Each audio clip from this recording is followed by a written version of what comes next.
Hello, nandito na naman tayo at eto, pag-usapan na naman natin ang mga naratibo at biglang mga depensa at kabobohan nitong mga didilis, no? Particular itong nag-post na, si Binibini Baklang Hari, may post, ito si Kifi Chu, pero tingnan natin, basahin natin itong post itong si Kifi Kifi. Ang sabi niya rito, 40 million confidential funds ni VP Sara ginamit sa pagtulong sa gamot at pagkain. Gusto nila magalit tayo na ginamit sa food and medical aid. Sanay kasi tayo na ginamit sa Hermes at Relo at luxury cars ang taxes natin. Ano ba? Impeachment against Sara to or PR for her? Oh, wow. What the heck? Okay. Unang-una, kipi-kipi, huwag kang tatanga-tanga. Basic confidential funds, okay? Anong kinalaman ng pagbili ng gamot? Anong kinalaman ng pagbili ng pagkain? Anong kinalaman ng medical aid sa confidential funds? Ang confidential funds, kaya nga confidential, di ba? Intelligence funds, kasama rin yan. Ginagamit yan sa informations gathering.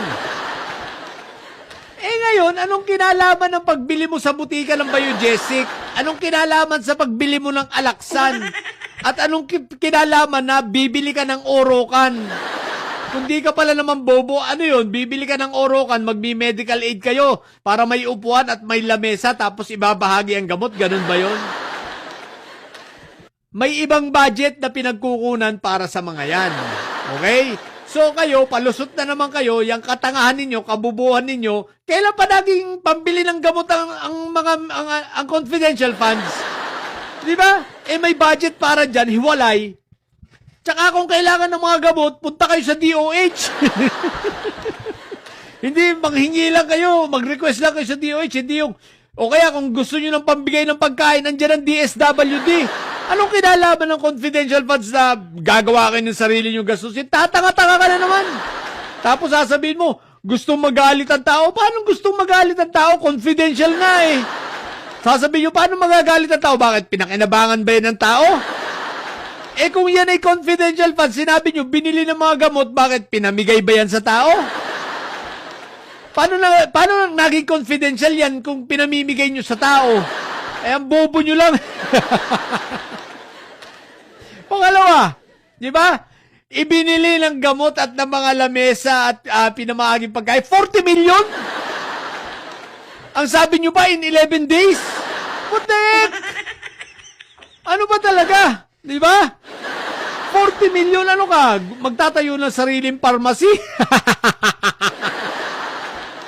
40 million para sa gamot sa Biogesic. Diyos ko po, Rudy.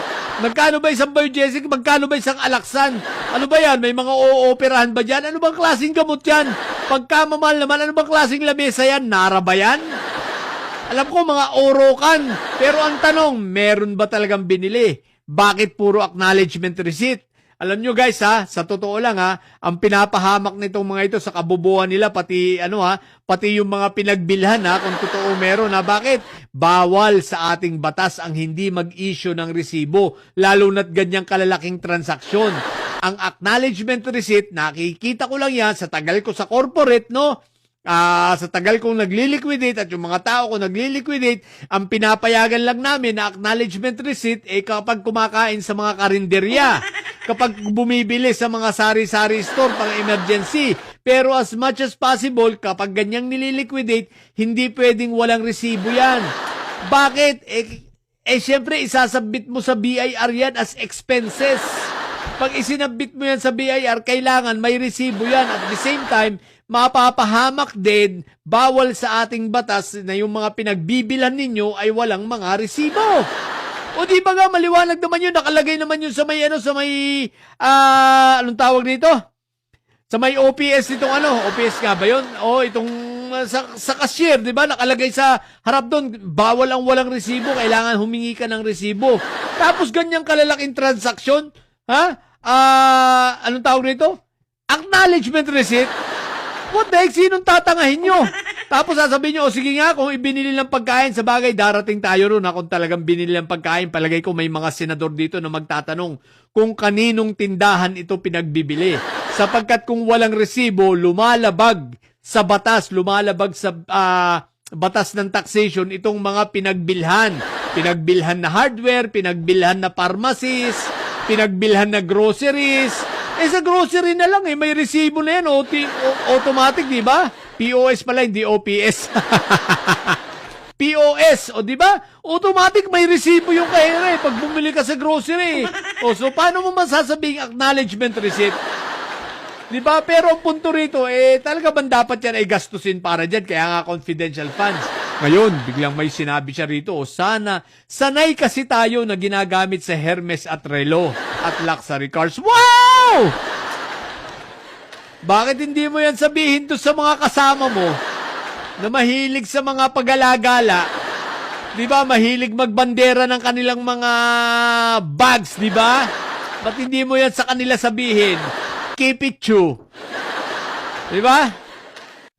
Kaya yun, sanay na sanay itong kabubuan nito mga ito ngayon. Gumagawa sila ng mga narratives para pagtakpan. Gumagawa sila ng mga naratibo nila para lusutan. Diba? Paano nyo pa itong lulusutan mga hinayupa kayong tatanga-tanga kayo? Diba? Maliwanag naman confidential funds yan. Hindi yan para gastusin pambili ng gamot, pambili ng pagkain. Kung ang problema nyo pala ay pambili ng gamot na ipapamahagi, takbo kayo sa DOH. Katulad ng sinabi ko, kung problema nyo pagkain, ang daming pagkain, ang daming food pack ng DSWD. Yung kabubuhan ninyo. Diba? May medical aid mission pa kayong nalaman. Paano ngayon naging confidential yung mission na yan?